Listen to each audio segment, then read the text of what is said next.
I will make you and your daughter happy. Believing those words, I remarried with a younger husband. However, he didn't keep his promises and didn't treat me and my daughter well. One day, my daughter was rushed to the emergency room after an accident. I hurriedly contacted my husband. "Come to the hospital quickly." I pleaded desperately, but my husband refused. It's the middle of my mom's birthday party. I don't care about someone else's kid. With those words, my husband hung up the phone, but this incident changed his fate. The next day, he lost everything. My name is Abigail Martin, and I'm 35 years old. I'm a hard-working office worker. My family consists of my husband, Cameron, who is 5 years younger, and my 7-year-old daughter, Amy. I have been married to Cameron for almost 2 years now. Some might have noticed the discrepancy between the years of marriage and my daughter's age. Actually, Cameron and I remarried. There is no blood relation between Amy and Cameron. Amy was a child from my previous husband. My ex-husband was a kind person who cherished both me and Amy dearly. However, he suddenly passed away in a traffic accident. After my ex-husband's death, I couldn't recover from the shock for a while. If Amy hadn't been there, I might have impulsively followed after my ex-husband. My parents and my older brother's family supported me while I was feeling overwhelmed. Finally, when I had managed to pull myself together, I met someone through work-related connections, and he confessed his feelings to me. Abigail, I really like you. Please, consider dating me with marriage in mind. I was quite surprised by his confession. Cameron is a bright and sociable person who can talk freely without hesitation. I liked him too, but I never thought he would confess to me. At first, I rejected his confession. However, Cameron, who has a somewhat unreliable aspect, tickles my maternal instincts and makes me feel like I can't leave him alone. However, he's 5 years younger than me, and I have a daughter, so he wasn't a romantic prospect. But Cameron didn't give up. I'm the type who gets along well with kids. I'm confident that I will be a good father to Amy. I will definitely make you and Amy happy. Cameron's desperate demeanor made my heart waver. I had been worried for some time that Amy might need a new father, so as an experiment I introduced Cameron to my then 5-year-old daughter. And Cameron happily played tag and gave piggyback rides, which delighted her immensely. Amy also quickly became fond of Cameron. Maybe this person can heal the loneliness of losing my husband. With that thought in mind, I decided to remarry Cameron. However, there were also concerns. It was about the relationship between Cameron and his mother. He apparently lost his father at a young age and was raised by a single mother. That's why he comforted Amy, who felt down about losing her father, by saying, I understand how you feel. Previously, Cameron had awkwardly expressed this to me. I'm truly grateful to my mom who raised me single-handedly. I feel like I have to cherish her. If you only hear that much, you'd probably consider it a heartwarming tale of filial devotion. However, I felt uneasy about those words. After all, when Cameron is in front of his mother, he behaves like a spoiled child. He sticks to her side, always smiling. His mother also dotes on him. On the other hand, he is quite cold towards me and Amy. It seems that my mother-in-law is dissatisfied with the fact that I am older and that Amy is a stepchild. I overheard my mother-in-law murmuring during the pre-wedding introductions. Cameron could have found a better partner. And it made me feel disheartened. I was concerned about my mother-in-law, but it's not like I'm living with her or anything. I thought Cameron would prioritize our family after we got married. That's what I believed. However, my expectations were completely betrayed. After marriage, Cameron revealed his lazy nature. Despite both of us working, he didn't lift a finger and left everything to me. While he would help if I asked, he'd grumble things like, I'm tired. Or, Isn't housework the wife's duty? Even though Amy is still young, she voluntarily helps with household chores. Moreover, he hardly spends time with Amy after our marriage. He just stays at home playing games on weekends. Or worse, he watches boat racing on his computer and gambles while doing so. Even when Amy asks him to play, he responds coldly with, I'm busy right now. Or, Go play with Mom. Amy, who used to be fond of Cameron, gradually began to distance herself from him. Furthermore, he has a habit of reckless spending and can't manage his money wisely.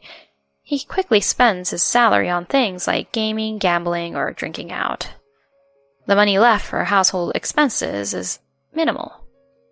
On the other hand, I've been diligently saving money for my daughter's future. Since Cameron isn't reliable, I'm the only one who can leave money for my daughter. Additionally, Cameron is extremely picky about food, like a child. He refuses to eat any vegetables, only consuming fish and meat. Even if I finally chop vegetables and incorporate them into dishes, he simply pushes them away. With Amy going through her growth spurt and considering the family's nutrition, I can't just serve Cameron's favorite meat all the time. When we argue about this, Cameron immediately storms off to his parents' house. It's unbelievable that he still sulks over such trivial matters like a child. I was utterly astounded by his immature behavior. One day, a few hours after Cameron headed to his parents' house, I received a call from my mother-in-law. Instead of standing up for me, she ended up defending Cameron. It seems that Cameron values me, his mother, more than his wife. He even prefers my cooking. For someone like Cameron, who is in his prime working years, meat and fish are more important than vegetables. I don't eat vegetables either. Even though you're a wife, you can't even manage such basic considerations. Cameron's picky eating habits seem to stem from his mother. Maybe his mother, out of her love for her son, has always allowed Cameron to eat whatever he wants. There's a limit to being an overindulgent parent. Since our marriage, I have been fed up with Cameron doing whatever he pleased. The idea of divorce crossed my mind, but considering remarriage, I found it difficult to take that step. Looking back now, I should have kicked him out right away, but as time passed, something terrible happened when Amy turned 7. Amy loves music, so I have her attend a nearby piano class. It seems like she has a lot of friends and always seemed to be having fun. That day, because I had errands the day before and was quite busy, it seemed like we might be late for piano class. I had been tasked with urgent work by my boss, so I was frantically working at home. I usually walk to the class, but that wouldn't be fast enough. I don't have a car, but Cameron does. However, he refuses to let me drive his car, citing, "I'd be in trouble if the car got damaged." So I asked Cameron to drive our daughter to the class. However, he refused my request with a reluctant expression. "No, I don't wanna. It's a hassle. What's in it for me to take Amy to her piano class? Just because you don't go to one class doesn't mean they're going to make you quit right away. Just come up with some excuse and let her take a break." That's not it. It's not just about giving her a ride in the car. If it's too much trouble, then please let me borrow the car. I'll return it right away. "There's no way I'm lending it. I'd be in trouble if my car, bought with my money, gets damaged. Besides, today's my mom's birthday. I'm busy because I'm going to join her now." In that case, wouldn't it be fine to take Amy to her piano class in the car first? There's no time limit for celebrating your mother's birthday. "I want to go to my parents' house quickly and be the first to celebrate my mom's birthday. I didn't buy that car to chauffeur someone else's kid." The way he referred to Amy as someone else's kid really got to me. Even though he married me, saying he would become Amy's father when it's inconvenient for him, he treats Amy like a stranger. Cameron and I have been going back and forth for a while. Amy, noticing the tension escalating between us, seemed to sense the impending argument and intervened to stop us from turning it into a full-blown marital dispute. Mom, it's okay. I'll run there, so please, don't fight with Dad. Seeing Amy's troubled expression, I was taken aback. We shouldn't argue in front of the children. I felt bad for her upbringing, and most of all, I felt sorry for Amy's concern for us. Cameron just snorted and quickly left, saying, "Well, if she's saying that, it should be fine." He really is an aggravating man. I hesitated about whether it was okay to let Amy go alone, but the road she always walks on has very little traffic. I understand. Have a safe trip. With that, I sent Amy on her way. Somewhere deep inside, I had a bad feeling, and unfortunately, that feeling came true. About 20 minutes later, just when my work had reached a stopping point, I received a call from the police. I hurriedly answered the phone, only to hear that there had been a traffic accident. Rushing to the scene, I arrived just as my daughter was being loaded into the ambulance. Checking on Amy, I found her pale-faced and barely conscious. "Amy, stay strong. Don't leave Mama behind. Don't leave." I held my daughter's hand and desperately called out to her, but there was no response from her. My ex-husband had also been in a car accident. Now my daughter too. It's like a nightmare. I got into the ambulance and headed to the nearby hospital with the paramedics. I tried contacting Cameron, but there was no reply. Unable to wait, I called my parents and my brother and his wife, and they all rushed to the hospital immediately.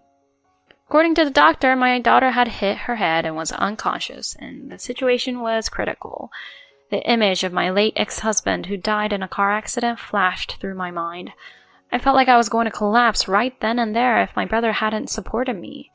Finally, I managed to get through to Cameron on the phone. Hey, what do you think you're doing? You keep calling over and over again, it's annoying. My husband yelled at me for that, but I didn't have time to care about it. Please, hurry and come to the hospital. Amy was in a car accident. We're at a hospital near our house. I pleaded desperately with Cameron, but what came out of his mouth were unbelievably cruel words. Huh? Are you calling me for such a stupid reason? Don't mess with me. What's with that attitude? Amy is in a dangerous situation right now. So what? I'm in the middle of my mom's birthday party right now. I'm about to give her presents. I don't care about other people's kids. Figure it out on your own over there. Without waiting for my response, Cameron hung up the phone. My husband's abusive language left me dumbfounded. I always thought he was a jerk, but to completely dismiss Amy's life as unimportant? That guy. I'll never forgive him. I'll show him hell. As I burned with anger like this, my brother grabbed my shoulder tightly. Suddenly I noticed that both my brother and my parents were in a furious frenzy. It's the first time I've seen them like this. Abigail, does he always treat you like this? Upon hearing my brother's words, I widened my eyes. Apparently I was in a hurry and had the phone on speaker. My husband's merciless words were heard by everyone present. My parents trembled with anger. At this point, there's no more hiding. I confessed the truth to my parents and my brother's family. They were furious, insisting, "You should divorce." Of course, that's my intention as well. How can someone utter such cruel words when Amy is in such a terrible situation? Fortunately, thanks to intensive treatment, Amy's life was saved. Her condition stabilized, and a few hours later, she was able to speak. Managing to keep Amy safe, I felt relieved. My parents and my brother's family also breathed a sigh of relief. The next day, Cameron seemed to be in high spirits, even humming a tune. But then Cameron's smile froze. Understandably, considering my parents and my brother's family were all gathered at our house. My sister-in-law was taking care of Amy at the hospital. Amidst the tense atmosphere, I took the lead and spoke up. Welcome back. Did you enjoy your mom's birthday party? Huh? Oh, well, it was okay, I guess. Even Cameron, who usually holds himself confidently, seemed to lack courage in this situation. His gaze wandered around uncomfortably. Ignoring his demeanor, I brought up the matter directly. We're getting a divorce. Sign these divorce papers quickly. Let's leave the details like asset distribution to the lawyers, okay? Cameron looked pale at my words. My brother, with a stern look, continued speaking. Cameron, I'm deeply disappointed in you. I trusted you to take care of my little sister. Looks like you're quite neglectful towards Abigail and Amy. Cameron's expression darkened further at my brother's remark. Actually, my brother is Cameron's boss at the company he works for. While my brother had shown favoritism towards Cameron because he's my husband, that's no longer an option. If my brother were to abandon him, Cameron's future career prospects would be bleak. Moreover, the house we live in belongs to my parents. My parents gave it to me as a gift to celebrate my remarriage. Aside from my daughter Amy and myself, Cameron, being an outsider regarding the residence, has no rights. If we were to divorce, he'd have to leave the house. Realizing he was in a bad situation, Cameron broke out in a cool sweat and started trembling. Suddenly, he knelt down and begged for my forgiveness. Abigail, I'm sorry. I was taking advantage of your kindness. I don't want a divorce. From now on, I'll change my ways and cherish you and Amy, so please spare me from divorce. Watching him desperately plead like that doesn't affect me at all. Rather, I just contemptuously wish he wouldn't make such a spectacle of himself. I've been trying my best to maintain a good relationship with him all this time, but he's been behaving however he likes without caring about that. He didn't even treat Amy well. And on top of everything, despite knowing about Amy's accident, he prioritized his mother's birthday party. Even I, as patient as I am, have reached my limit. I will never forgive Cameron for trying to abandon my daughter when her life was in danger, even though she's his stepdaughter. His mother, who allowed such behavior, is equally guilty, so I said this to him. What value does your kneeling have? You have neglected me, and Amy, done as you pleased. You lied when you said you would take care of us before we got married. I can't trust you even if you apologize now. Please don't say that. I'm really sorry for what I did. All you're worried about is your own position, isn't it? Anyway, I can't continue being your spouse anymore. We don't need a father who doesn't care about his own daughter who just had an accident. Never again involve yourself again with me and Amy. With that, Cameron burst into tears, begging for forgiveness. My brother, parents, and I watched him with cold eyes. After that, Cameron and I divorced. Since there was no infidelity, I didn't seek alimony. After the divorce, of course, I kicked Cameron out of the house. Word of the divorce spread at work, and Cameron was rumored to be a mama's boy, and looked at with suspicion by everyone. Unable to endure such a situation, Cameron finally resigned. He returned to his parents' house, but his unhealthy habits caught up with him, and he and his mother fell ill. They're managing to get by on his mother's savings, but apparently it's almost depleted. He's also working multiple part-time jobs, but due to his illness, they don't last long. Cameron, feeling anxious about the future, begged me for reconciliation, but I firmly rejected it. Amy and I are now living a calmer life, thanks to the strong encouragement from my parents and my brother and sister-in-law. Amy, who has been discharged from the hospital, is also smiling more. I will continue to work hard to keep my daughter smiling. Thank you for watching until the end. Please like the video and subscribe to our channel. See you in the next video.